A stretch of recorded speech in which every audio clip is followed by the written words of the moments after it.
Good morning po sa inyo lahat. Isa pang muli yugto na ating daily Bible blessings.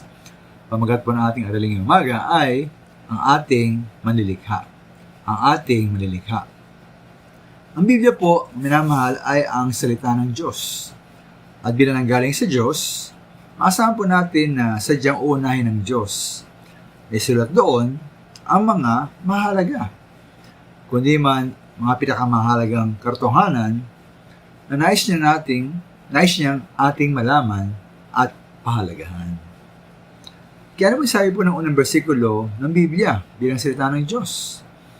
Ayan po sa Genesis chapter 1 verse 1, sabi roon, nang pasimula ay nilikha ng Diyos ang langit at ang lupa.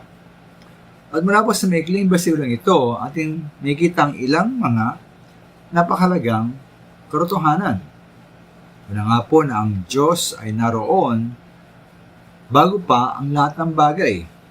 O sa English, ang Diyos po ay pre-existent.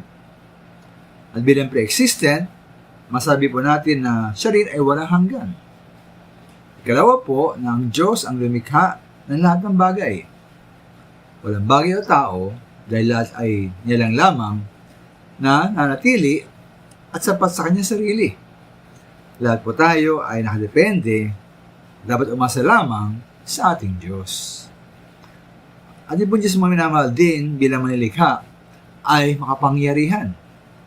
Ay nga sa Jeremiah 32:17, ang Diyos ang naglikha ng langit at lupa sa magitan ng kanyang kapangyarihan. Kaya walang bagay na mahirap para sa iyo, sabi sa versikulong yun. Di ba tayo mga minamahal din, dapat natin na dahil ang Diyos ang lumikha ng lahat ng bagay, ang Diyos din po ay natangi. Ang Diyos ay hiwalay at ang Diyos ay naiiba sa kanyang nilikha.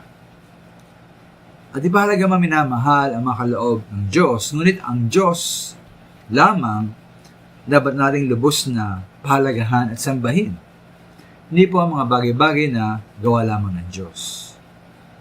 At bilang ating manlilikha at lumalang ng lahat ng bagay ay nasa pahayag 4:11, siya dapat tumanggap ng papuri, karangalan, at kapangyarihan.